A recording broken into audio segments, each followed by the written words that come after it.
Recording started. You're good. Thanks. All right. So thanks everyone for being here. There are a lot of people in the meeting. So before we get started, I just wanted to thank everyone for coming, and also just remind everyone to please mute yourself if you're not talking, so that we don't get any feedback or any other issues. I'd like to determine the quorum. We have 1, 2, PJ, Sherry, Dorota, Melinda, Jake, Tim, 6. Did I miss anyone? No, you've got it. It's 6 out of the 9. 6 out of 9. We do have a quorum. Okay. The next is the adoption of the agenda. So does anyone have any revisions that they have to the agenda?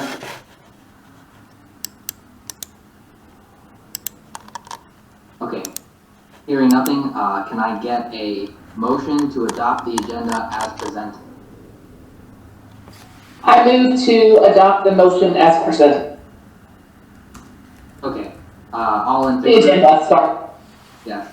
All in favor, say aye or raise your hand. Aye. Aye. If your camera is not on, please say your name before you say aye. This is Jake Bailey. Aye. DJ Philbrook, aye. Dorota Clegg, aye. Okay, and that's Melinda.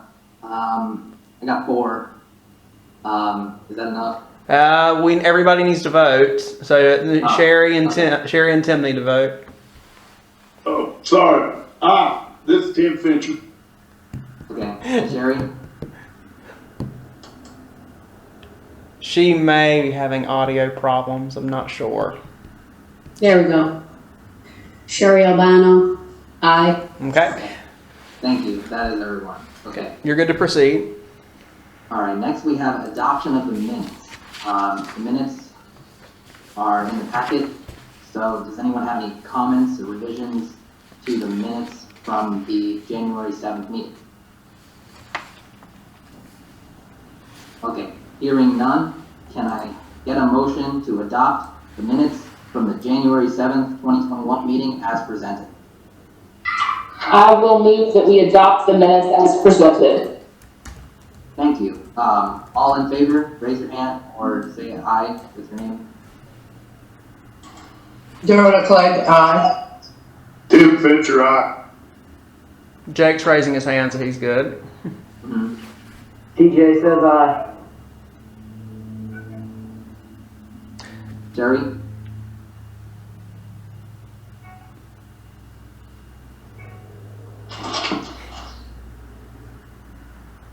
I have a vote from Sherry. Aye. Okay, thank you. Okay, so the minutes are adopted. Next we have public comment period. So this is where it gets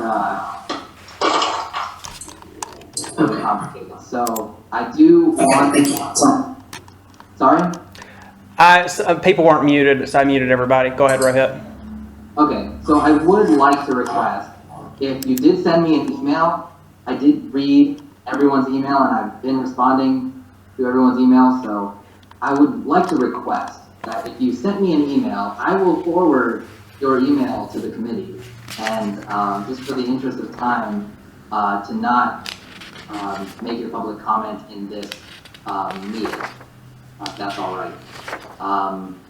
With that said, can I get, let's see, there's no one in the town hall, right? No, nope, just me here. So if anybody on the WebEx would like to speak, please speak up, state your name and your address before you begin.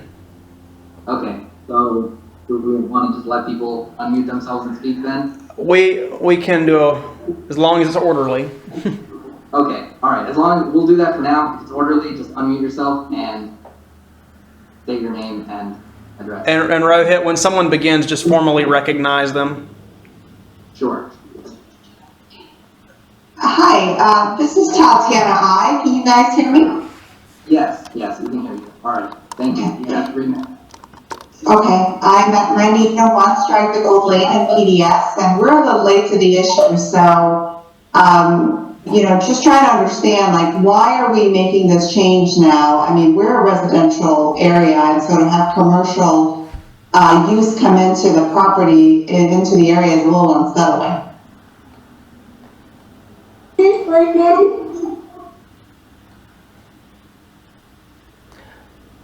Okay, we can't really respond to public comments at this time, but if you listen into the meeting, we'll address the comments during the meeting.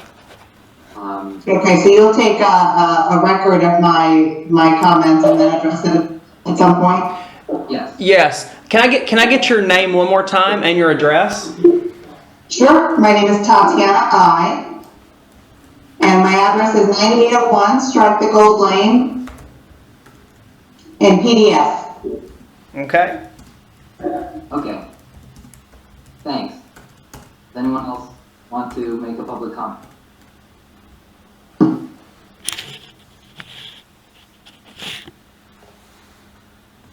Okay.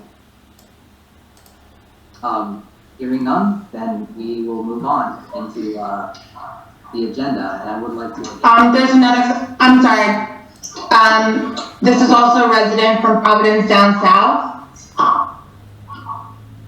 We also as well have just been learning about these plans.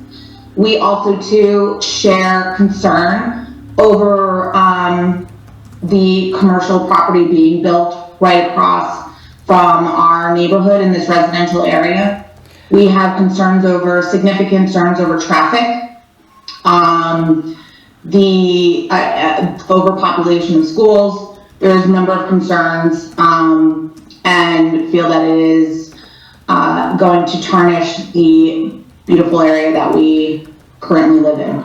So this is Samato. We are on Venetian Way in Providence down south, and we share great concern over the plans for commercial property being built in this beautiful residential area.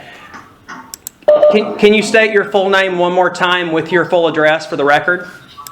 Sure, it is Danielle and Greg Samato, and we are on 1513 Venetian Way Drive, Providence down south. Okay, thank you. Again, we'll address the comments during the meeting, but not at this time. So does anyone else have any public comments? Hi, yes. My husband and I do, and we did send in an email. I won't go to the links in which I did in the email, but I just felt it important to just say something quickly as well. This is Janine and James Berber. We live in the Miller Farms division, the housing area. There's many of us back here. Our address is 1204 Larkridge Court. And we just want to, I know that the actual agenda today is around the commercial uses and not just the concept of a commercial district as a whole. I mean, I think the residents of Marvin, particularly those who live within close proximity of the proposed location, have already very strongly put their opinions out there about not wanting commercial development, like at all. But with that said, speaking to the specific uses that have been suggested, we have great concern over any commercial use that involves alcohol consumption or manufacturing with those microbrewery suggestions. This area is less than a mile from an elementary school, in addition to the residents who live here with their children. And I just strongly urge the committee to not make a recommendation to the village council for any establishment that would be able to serve alcohol. Most specifically, in general, not really a fan of the commercial district, but most strongly opposed to the alcohol element of it. So I'll just leave it at that. I guess there's a lot more detail in my email as well. Thank you. Wonderful. Thank you, Janine, for making that comment. And again, I will address that comment as well. If I may, Yes. this is Andrew Berquist. I'm in Providence down south as well, 1504 Venetian Way. I did send you an email, and I listed out some detailed concerns related to commercial development directly out in front of our neighborhood as well. Really not a fan of that, and I don't think it's conducive to the environment that we just moved into in this legislature because it's not commercial. And I would support the comments around the avoidance of any alcohol service and any sort of commercial development there. And the restaurants that were proposed for recommendation, anything that's like a chain restaurant or fast food, that's just a no-go from my opinion. But yeah, the commercial development period is a strong negative for my family here. Okay. Thank you.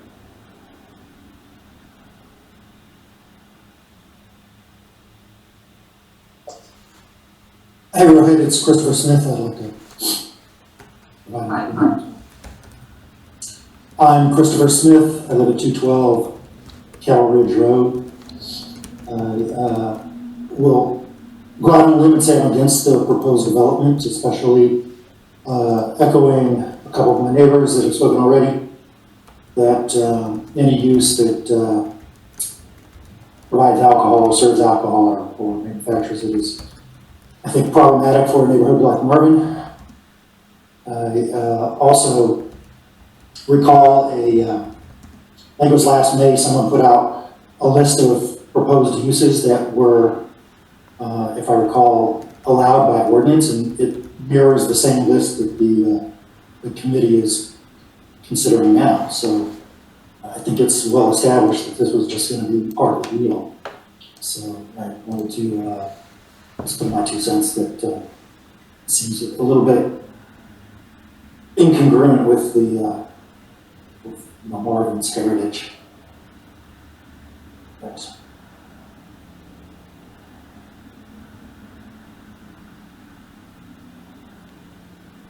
Thank you for your comment.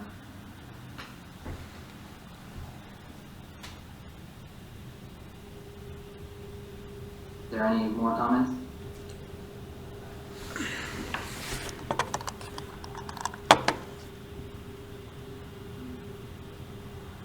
Okay. I will take this opportunity to move on then to the first item of our agenda. Rohit, can you speak up a little bit? Yes. Okay, sorry, I forgot. Okay, first item of the agenda is the discussion of statement of economic interest and code of ethics form. Austin. Okay, I'm going to keep this very brief in the interest of time. Basically, these 2 forms in your packet are required by the village for every member of council, every board member, and every staff member to complete annually. You guys filled these out just a few months ago when you were appointed to this committee, but as it is a new year, it is required again. On the statement of economic interest form, if nothing has changed since the last time you filled this out, you may send the final page. I'll bring this close to the camera. You may return just the final page, signed, and just simply write no changes from last year. But you still need to complete the Code of Ethics form as well.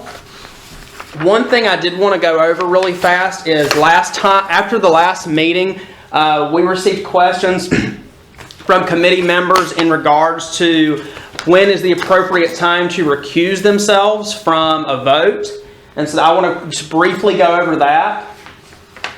Basically, this committee was designed to be a diverse group of residents, including residents at large, planning board members, and property owners that would be within the district.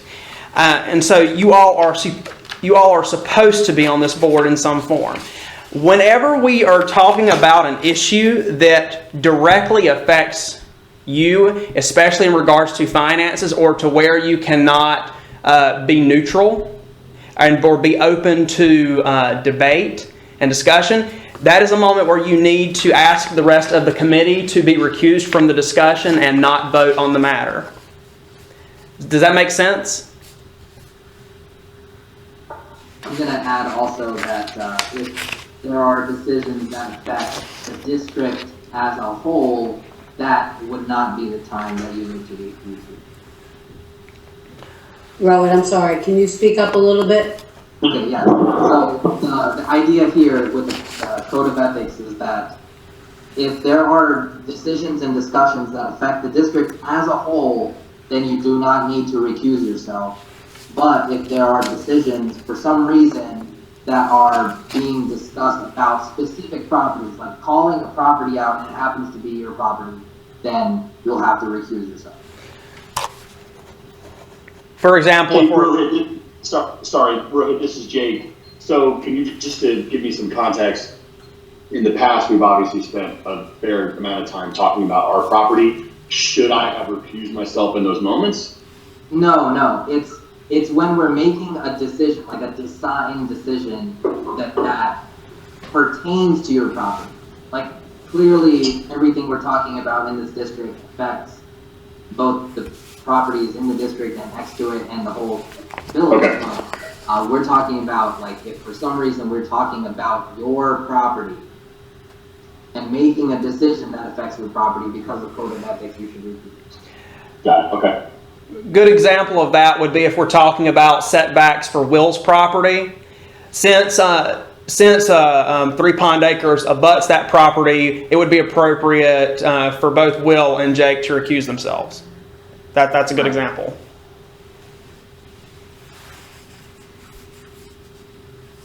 From a vote. Yeah, from a vote, excuse me. And if you guys ever have questions about that you see something on the agenda, you're not really sure, please call us, email us about it. We're glad to help out. We're glad to give you guidance on that, just to make you feel comfortable being on the committee. And Rohit, that's all I have. If you'd like to add anything. No, I don't have anything.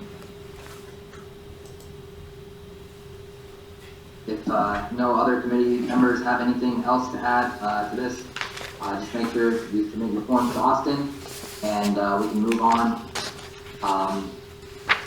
to number 2, which is the discussion of planning staff addition.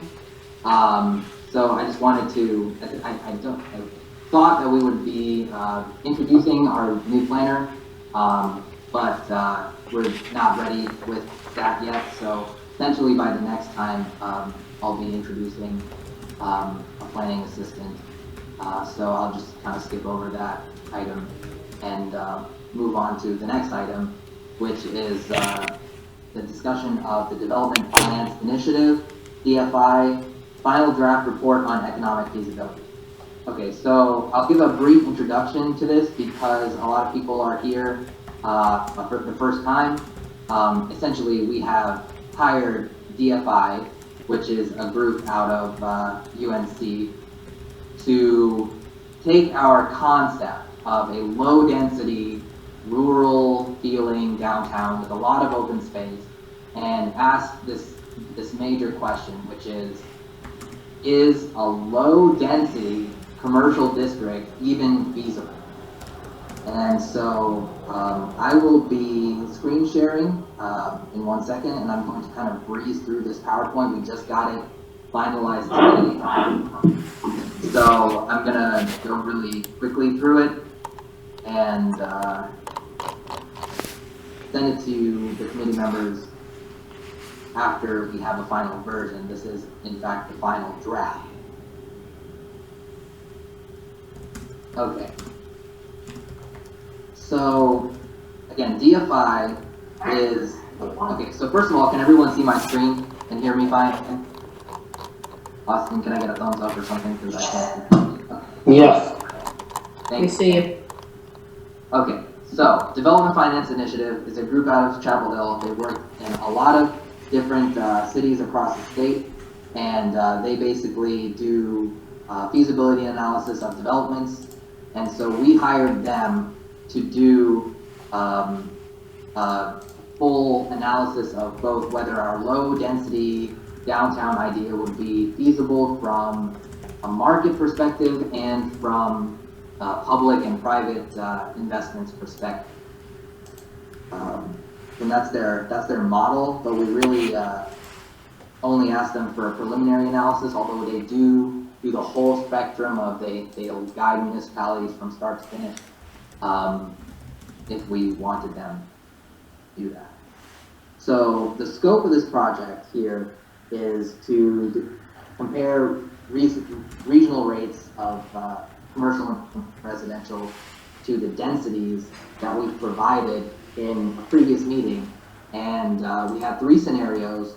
We had the low, medium, and high scenario. The low scenario was very low. The medium scenario was in line with our current regulations on residential and commercial densities. And the high development scenario would be a little higher than that, to give them 3 different concepts of what is possible for this district. Of course, we determined what those parameters would be through this committee and the planning board, and sent them our suggestions. So village center feasibility, let's see about that. What they did find is that as for commercial feasibility, they set a target of about 12 to 15% returns, and all 3 scenarios fell a little short. And then they will provide recommendations on how to offset that in this presentation. So this is kind of the summary of the scenarios, which the committee has seen, but I'll talk about it briefly because we have a large audience today. We were looking at 0.8 units per acre residential units for the low scenario, 1 unit per acre for the medium, and 1.2 for the high density. So commercial floor area ratio, we were looking at 0.15.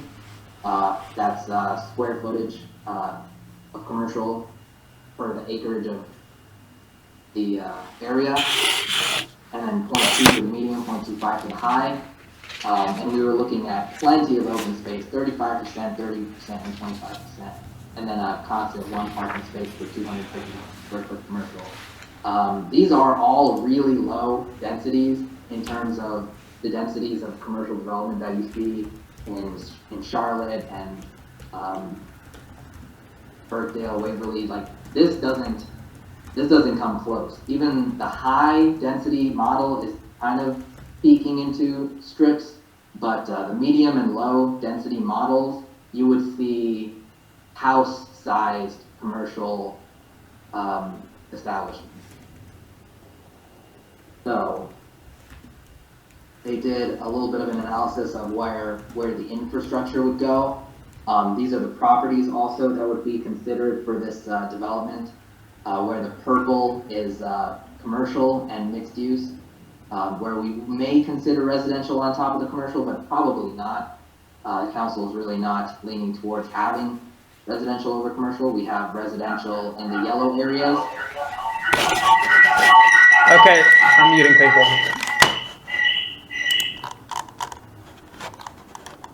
Okay. And buffers are green. So we have really large buffers too we're considering for both the back and the front, and also incorporated wetlands into those buffers. Where you see unusual shapes of buffers, it's because it's naturally unbuildable.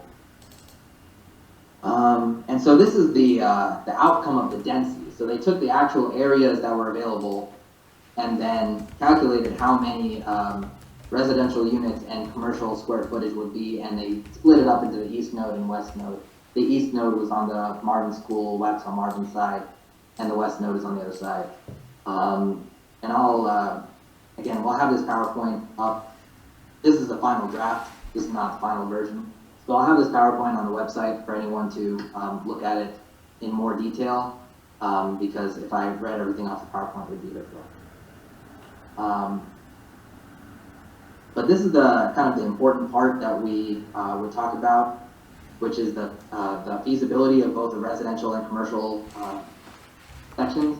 And I guess one thing to back up for all the people that are here for the first time, our council did want to make sure that a low density district would be feasible before even moving forward with it. Because they don't want to start something that fails because it's kind of a concept that is desired but is not actually market viable. So here are some of the assumptions that they made. And here is the breakdown of what they thought it would cost for each scenario down here.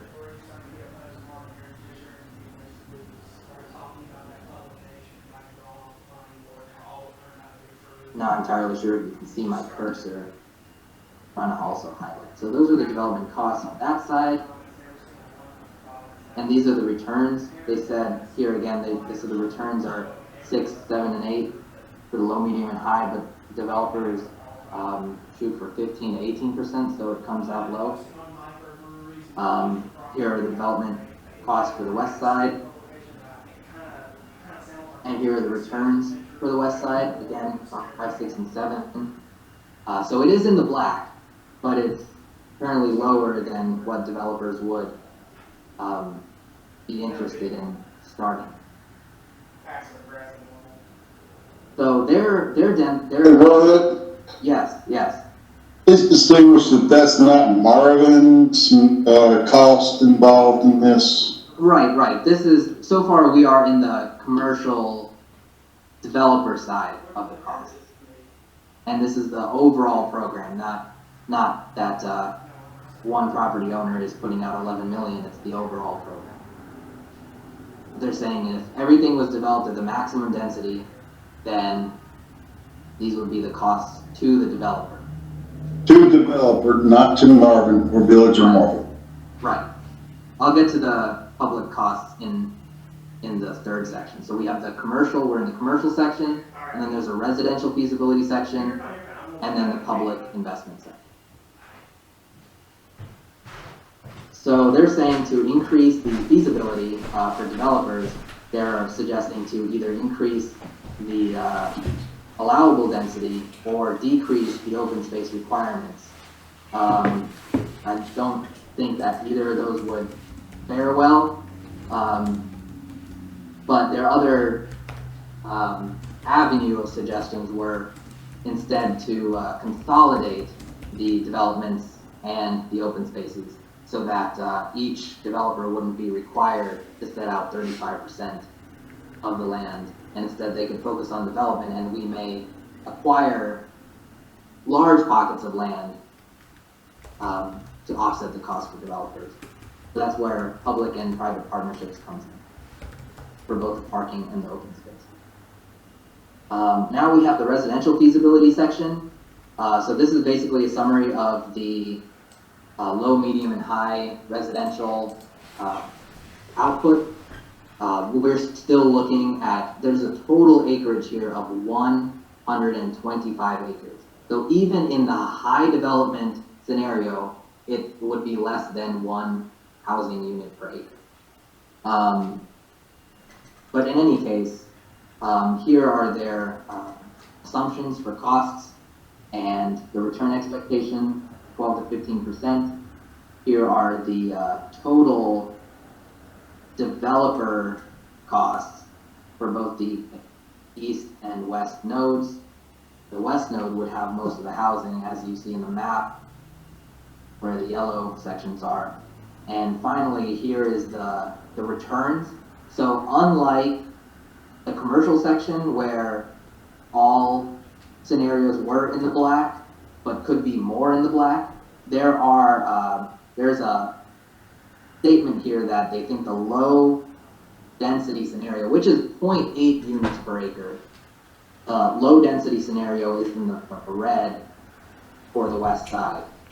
So in my recommendation, if we would go forward, we would at least do the medium density, which is 1 unit per acre for the west side, and allow the low density scenario for the east side.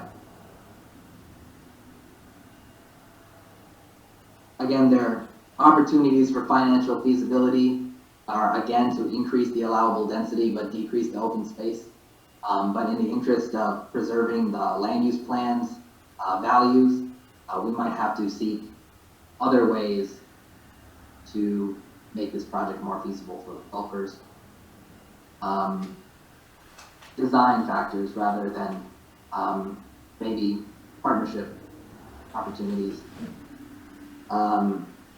Because I think the council, I can't really speak for the council, but I think they would rather not increase the density higher than the highest density. So here's the public investment section. They had some assumptions of public investment costs, that we would do the streetscape, the water, and the village hall. The village hall cost is not incorporated into the tables that follow.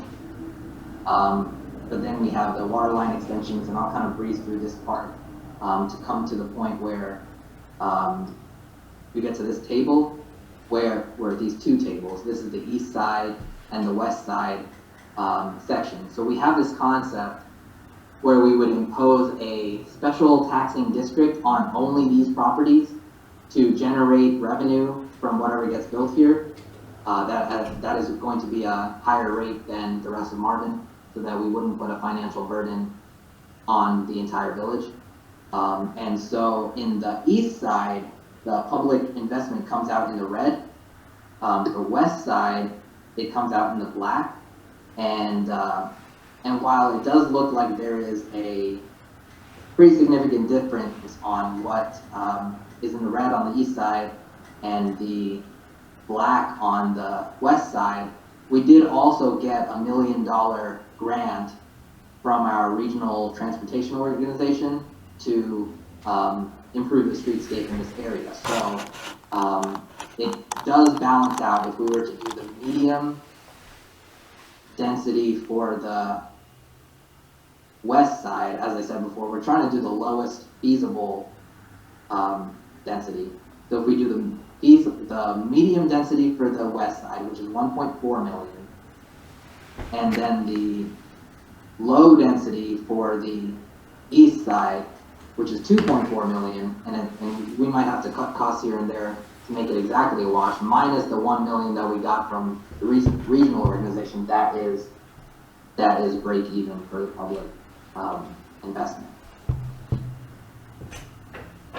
But again, you can look at all the scenarios here when I put the PowerPoint on the website. So finally, the recommendations, they asked us to reconsider the density allowances. Greater density helps offset land costs.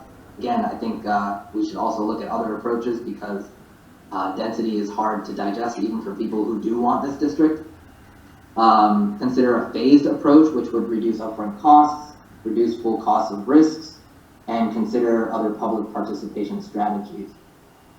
And then they did have some costs, but I did tell them that I think we're kind of shying away from townhomes in general, and it did turn out that single-family homes made the residential returns come into black at all, whereas townhomes, the same number of townhomes would not sell for as much total value, and all the numbers were red. So it seems that if we were to do this district at all, townhomes would not be viable from a developer's perspective, and that we should do single-family homes. So that's the entire presentation. This is, again, a final draft, and we'll be presenting the final version to council next Tuesday, 6:30 p.m. And I am open to any comments that the committee has on this presentation. I know that was a lot to digest, but Rohit, can I ask for to be excused? Sure. Okay, I've got another appointment I got to make. I appreciate it very much. Thank you. Okay, thanks for sticking around for that presentation. Rohit, I've got a question. Did they at all, I know that when you were initially talking about well, let me start with, I'm not upset about any of the responses that they gave, and I'm super happy about the idea of single-family homes rather than considering townhomes. I think that that's great. I would like to know, you mentioned at the beginning of the presentation, you said something about, potentially residential above commercial. And I think that, in the survey, I think that was the initial residential survey.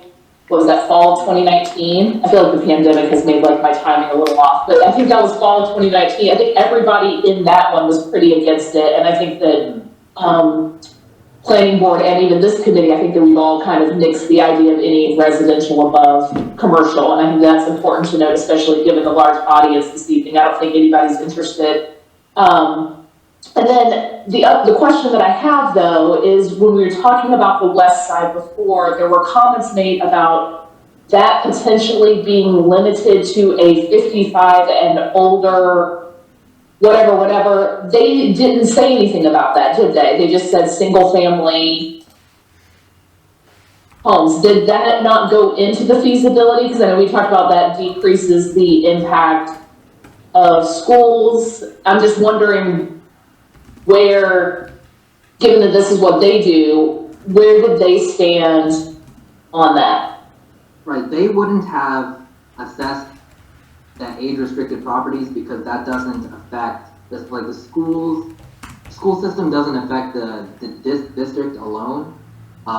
We on our side would say if we were to do densities any greater than 1 unit per acre, which is the current allowed density, then we would need to strongly consider age-restricted housing so that we wouldn't put more of a burden on the schools than the development that would be allowed today.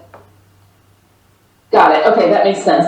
But with what they're showing with that medium residential breaking even point or whatever, right, with the single family houses, what they're basically saying is if those large properties were developed for residential and if we left it the way that it is now with 1 house per acre, what's that, the R40, then that works out in the black. Is that correct? Yeah. So effectively, right, and it's already zoned, those big spots are already zoned for residential. So basically what their feasibility study says is based on the zoning and the ordinances that we have now, it makes sense and it works. Right, they said okay, what the 1 unit per acre is the lowest that you could go, and they also have to be kind of on the nicer side because they said the $190 per square foot home was still in the red, but a $200 per square foot home was in the black. So it would stuff that's it would not have to be. Sorry, go ahead. Well, I was gonna say, so I mean, basically, the stuff that's kind of getting built around here anyways, right? I mean, because some of our ordinances, you can't go buy a modular home and put it in Marvin now today anyway. So, I mean, we're basically saying, just so that I understand, right? But we're effectively saying that the way that it is set up right now, that's what works. Obviously, for a developer, they would, obviously, if you had more houses on less land, you could make more money. I understand that. But what they're saying is that the R40, the way that it's set up now, puts the developer in the black for residential. Yeah. So, right, the concept is that we would allow these houses to be closer together, and then so that we could have more room for open space, and in some places commercial in the front, but in the west side, largely not having commercial in the front. Right, but then it's still balanced out to that to the 1 house per acre, right? Okay. Yeah, it's cluster homes. Instead of just each house having 1 acre of land, you still fit the same number of houses on the property, just cluster. Okay. Thank you.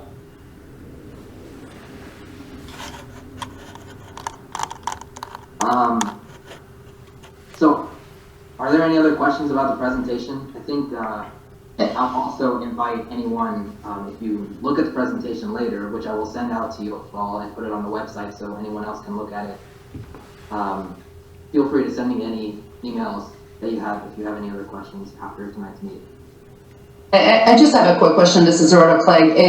Are the assessments saying that basically the commercial plan alone without the residential developments will not work, will be in the red, that we need the residential development? Or was it that the residential development, if it is included, and it doesn't have to be included, but if it is, it has to be of this specific character that you just described? Well, we provided the consultant the idea that we would have some commercial and some residential in this district. It turns out the residential, since there's a lot more area being provided to residential, and we can fit where between 75 to 100 homes, they would provide the more tax generation that would help subsidize the streetscape improvement that we would need to support the traffic and the utilities. So the commercial developers would not have to provide that? We would have to bring the water and sewer at least to the property line, because right now the water and sewer is not available in the district.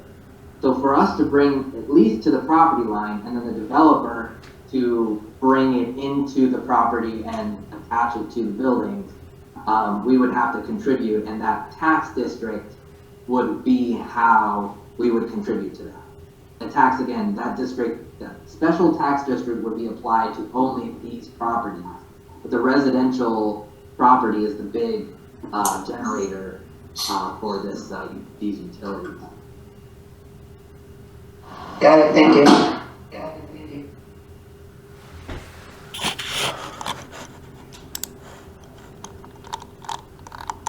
Any other questions?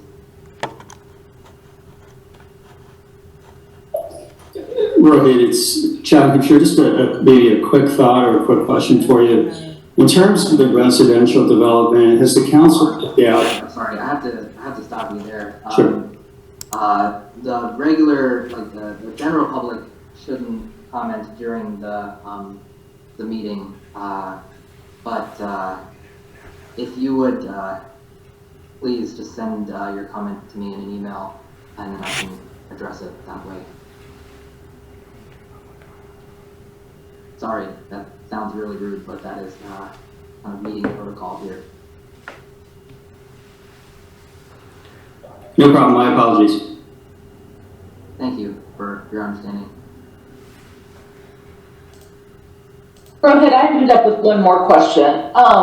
So then based on what they said about the feasibility of businesses, and I'll be happy to look at the presentation more and like dig into it, but is the general consensus then, is based on the density that we were discussing, it may not be fiscally prudent for a business owner to want to do this? Is that effectively what they're saying? Right, as it stands, the organization of this, the design of this district, especially with each developer being responsible for 30-something% plus or minus for the open space, they said that although both the east side and the west side are in the black for the commercial areas in all three scenarios, they're saying, based on what they know from developers, it's not in the black enough for developers to be interested in developing.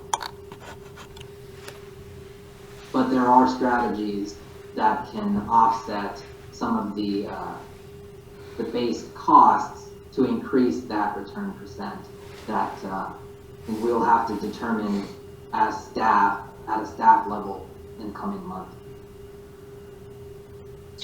So is it under the goal then of this committee for, we don't discuss and decide that part, right? That's effectively what, if we've just agreed to parameters that if someone were interested in doing this development, then they would have to fall under A, B, and C guidelines that we have then set forth, and then they could come to the council and do some additional negotiating within the parameters that we set forth. Is that right?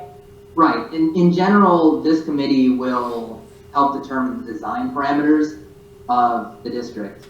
But these financial parameters, like these kind of partnerships, we might come up with these at a staff level and then run it by the committee. But I think we will just go forward with, if we do this district, we would go forward with what makes it work. And then we'll get all of your input on what makes it look good and feel good. Thank you. Thanks for that question.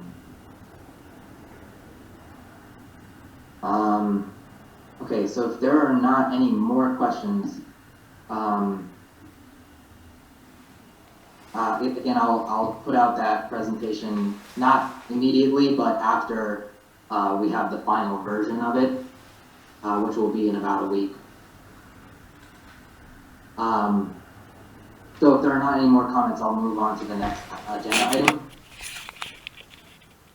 which is the discussion of commercial uses, planning board, council input, and public feedback.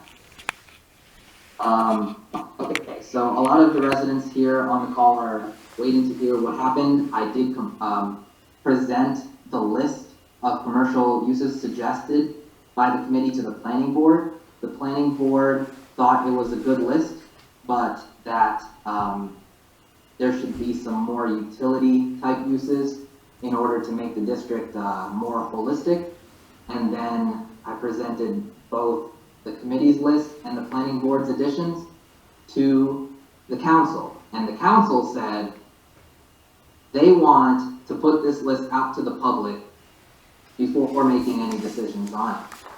So we did this next door email list blast to ask the residents how they felt about the commercial uses that were proposed. And to backtrack one step for, again, a lot of people who are hearing about this project for the first time, we did put out a survey in 2019 which showed majority support for this district.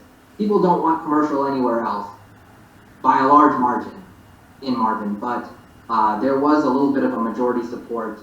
54% said yes and 35% said no, with 11% undecided.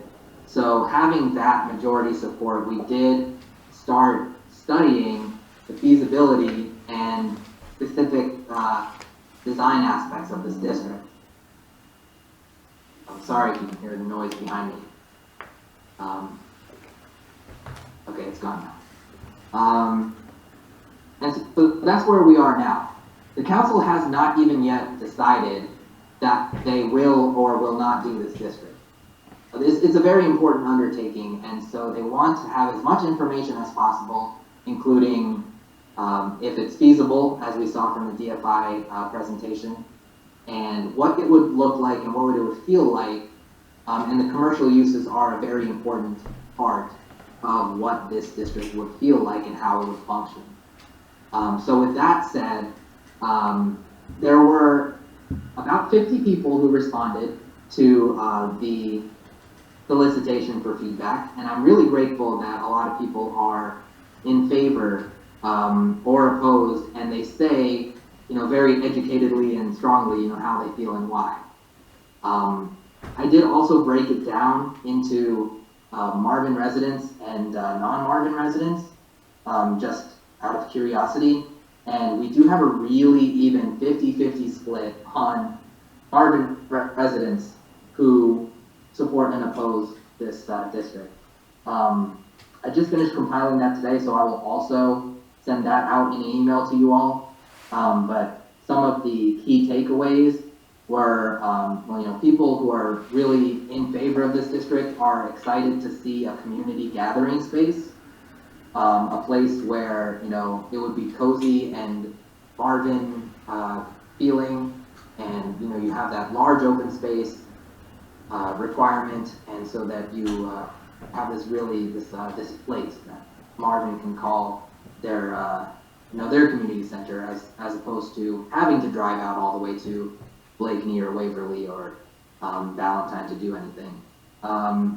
The people who said they were opposed to it, they don't want commercial at all for reasons such as traffic and noise, and again, all of those comments I've compiled them, put them in with kind of redacting any location or name information so that you just have the full picture of what people said.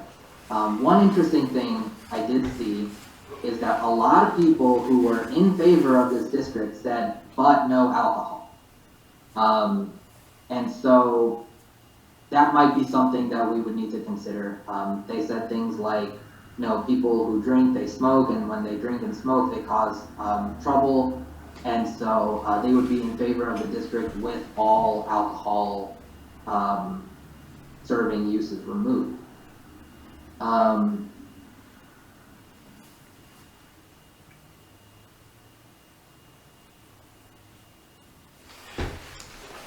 Quick question for me again, this is the Rhoda, sorry. Can you just ban smoking? I mean, that is nothing by any means unusual. It is up to the property owner whether the property owner wants to permit smoking on premises. In most of the cities, at least the larger cities in the US, you can't smoke in an increasing number of public spaces. So I feel like that should not really be a concern if we can, just effectuate that measure. Yeah, I'm actually not sure if we can ban smoking outside. I think they do it in college campuses and such, but I'm not entirely sure if we can ban smoking outside. I think we could. If we could do that, then that particular part of the problem would be mitigated, but some people are saying several people said it's too close to a school to be serving alcohol, especially if there's going to be a trail network that connects every place on foot.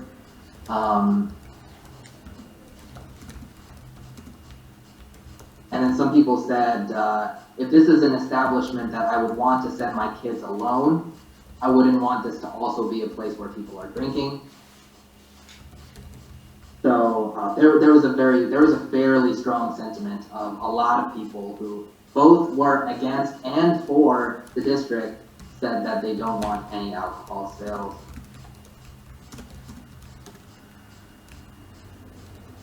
But in any case, I did also get a lot of feedback from Providence Downs and Providence Down South homeowners, and they definitely leaned negative. But there were also people, there were also a lot of Providence Downs South homeowners in support of this district. It was actually, I got 6 yes and 8 no for people who don't live in Marvin. And so the people who were in support, they said, kind of the same thing, that they would like to see a place that they can gather that's right outside their neighborhood so they can, walk and hang out. And a handful of people also were interested in opening up a business there, which is something that I had mentioned a few times in the past, that this district could not only be a place for Marvin residents and Marvin area residents to come and enjoy and shop, but also for Marvin residents to have a business of some type. And there were some people who said that they were in favor of that district for that reason as well. So that's essentially the top takeaways from the feedback. And again, I'm sorry, I did leave the feedback period open until the end of January, but I got so many responses this week, I just felt like I needed to include them in the compilation. So I will send that full, the analysis and every single comment I received to the committee. But do any of the committee members have any questions on that?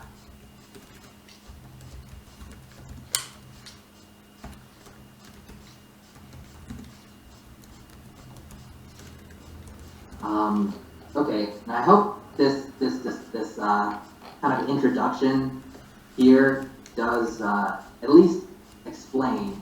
I mean, I know that people who are totally opposed are very opposed, and they don't want to see it no matter what. But I hope it does explain why we're even considering this district, just to have a sense of place and like a place to gather, and that is uniquely Marvin. That was the concept.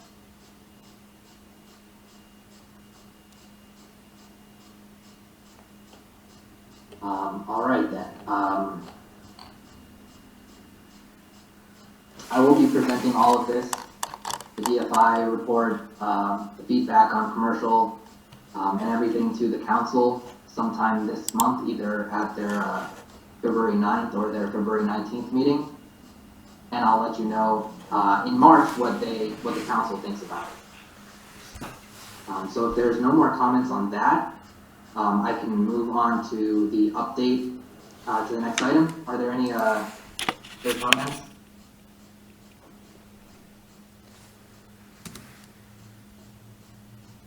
Okay, hearing none, I will move on to the next item, which is the update on streetscapes, buffers, and committee member research. So I really want to keep this really quick because I think council should deliberate on BFI's report before we make any further dives into the design of the district.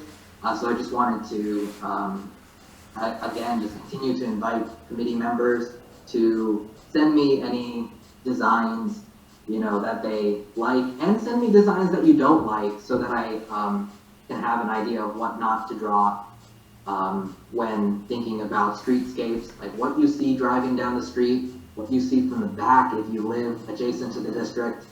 Like it's going to be really important to make the vibe, the feeling of this district fit into Marvin's landscape if we do this.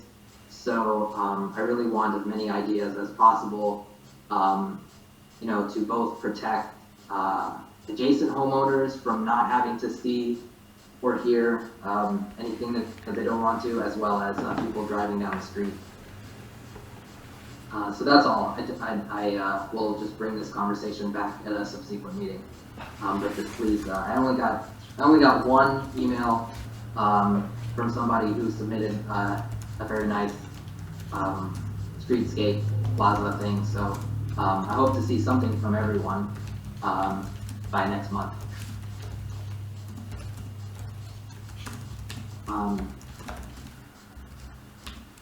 That's all I have for that. So if no one has any other comments, that's really it for this meeting. The exciting part, I think, will be when council sees what everyone said in the public feedback and thinks about it and decides on what to do in the next coming month. So, hey, Rohit, this is Jake. I think it's important with all the new folks that are on the call for you to give them the same coaching that you gave me, because if you remember a couple meetings ago, we obviously showed up, we thought we had our act together, everybody on 3 Pond Acres. And I think we realized a little bit how silly we looked in the sense that there had been previous forums where it was more appropriate to voice our opinion, and also, frankly, how uneducated we were on the process. Everybody that's on for the first time and everybody that's on the committee, well, people that are on the committee know exactly where we stand with our property, right smack in the middle of everything. Everybody that is new to this call, you can go look at the minutes to see how it's discussed. I would just say, just coaching for everybody on the call, and this is the same coaching we got, is to be sure you read the emails from the Village of Marvin. Be sure that you are showing up whenever possible, that you're talking to the right people. It took education on our end, because typically I just delete the email. But seeing people out full force tonight just reminds me of exactly what we did a couple of months ago. And that's great, but it's also important to educate yourself on and show up at the right times and the appropriate times too. Not that tonight isn't, but it's just, it's good to educate yourself, that's all I'd say. Sure. Then to that, I'll add, I think for the people who are here for the first time, they must have received a lot of information about what we're doing and why, but I'll also add that, the council members are Marvin residents as well. We're taking very great efforts to make sure that if we were to do this district at all, that it would fit in the character of Marvin. From my perspective as a planner, I'm really impressed, at the level of care that this government has taken in order to preserve this low-density rural feeling when developing the designs for this district. And again, they haven't decided if we're doing this or not. We have to take several steps to know what we want before we say we'll do it or not. And so just to that, I say, there is a process, and everyone who's here can continue to be a part of that process by showing up to the meetings, making public comments, and you can talk to council, you can come to coffee with council. I hear Austin can probably comment on this, but coffee with council was very well attended this morning. And everyone is willing to have conversations. That's also the really great part about being in a small town. A town of 7,000 means that the council members are available to hear every single person individually, whereas a town like Charlotte, of nearly 1 million, the council members are not going to give you the time of day. So it's really valuable for everyone who's come here tonight to speak with council. Send me an email, I will forward it to them, or show up to coffee with council and express your concerns. But to also to see that your concerns are being addressed. Like, for example, when one of the residents at Meadowlark, who lives adjacent to this district, like their property is adjacent to this district, were concerned about the environment behind their property, and I looked into it, and I found that the property right behind them is actually unbuildable. And so I redrew the whole district boundary to make sure that a very large chunk of the property behind their property was not going to be developed on because it was not possible to. And so we adjust, it's iterative, we adjust the plans based on what we hear, and the end product will be something that everyone is happy with. Can you very quickly comment on, I heard a lot of people saying that they don't want anything to be built on the property, but on the, in the proposed village center, but can you very quickly elaborate on, just the voluntary annexation and, people's desire to make the best and highest use of their property, and whether or not, the village of Marvin is better off having this property as a village of Marvin property and being able to have a say versus unincorporated Waxhaw, where a lot more would be possible and no one would really be kind of asking people for their thoughts. I heard you articulate that very clearly and sort of with a lot of force before, so maybe you could just repeat that for the benefit of the new attendees. Sure, gladly. So this perspective is a little bit more from a concern perspective than oh, this is a nice district, this is what we should do. Basically what happened was the area around Tom Short and Ray Road was in Marvin. The council at the time failed to negotiate a commercial district with the developer. The developer de-annexed from Marvin and has now built what you see at the corner of Tom Short and Ray Road. And so in an attempt to have fair negotiations with this area here, which has been on the books since at least 2004 to be a village center district, we have this once in a lifetime opportunity to carefully craft a district that does fit in Marvin, it would be a lot lower density, and it would be a lot cozier than what the county would allow. And so that's kind of, I don't, like I said in the beginning, I don't mean to threaten the residents of Marvin by saying, hey, look, if we don't allow this district through this process, we'll get what we have at Tom Short and Ray Road with the Andes and the Rosatis. But it is a possibility. It is a very real possibility, not hypothetically. It did happen only 4 years ago.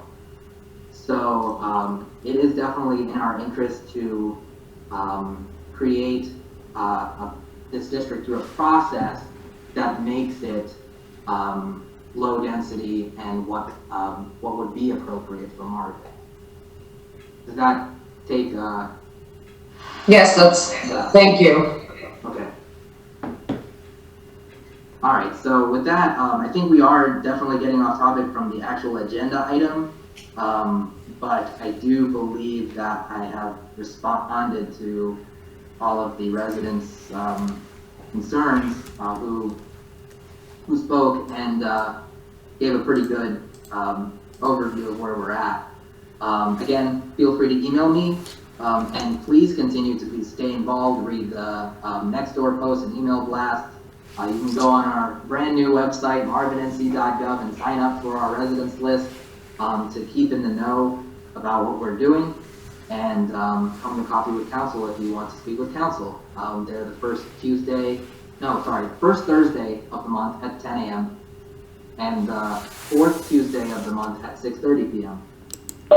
Again, first Thursday at 10 a.m. and fourth Tuesday at 6:30 p.m. If you want to speak with council members.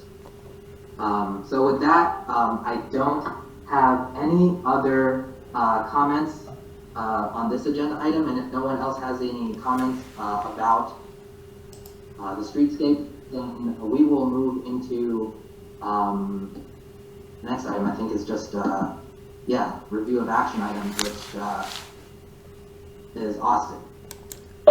I got nothing. I don't think we have any action items other than the committee members just sending designs that they like and do not like of streetscapes. Yes, sure. And then I'll also, like I said, I'll put both the presentation and the compilation of commercial uses. I'll send them to the committee members and also put it on the website. You said the presentation and what else? The DFI presentation and the compilation of everyone's feedback on commercial uses. Gotcha.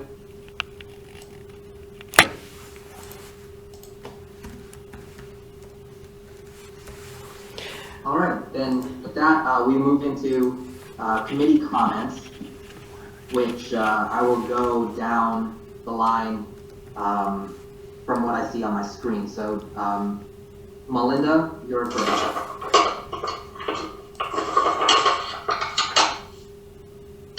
No comments. Thank you, Rohit. Dorota? No comments, thanks. Okay, thank you. Jake? No additional comments, thank you.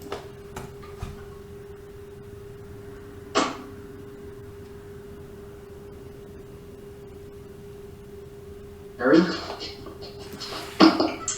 No comments at this time.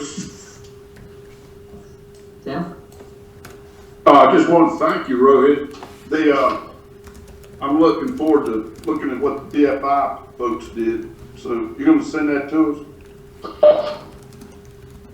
Yes, that's correct. I will send the final draft, which will be completed next week. I'll send that to you when I have it. Okay, thank you. Okay. TJ? No, I don't have any comments. I'm also looking forward to actually seeing that report so I can actually read through it and spend some time with it. So I'll send you an email though with some questions. For sure. Thank you. Mm-hmm. All right. I think that was everyone that was in this meeting tonight. So with that, can I have a motion to adjourn? Motion to adjourn. I think TJ said that first. At So- 7:46 p.m. At 7:46 p.m. So all in favor, either raise your hand or say your name and aye. Sarah, Jake. aye. This is Jake, aye. Tim, aye.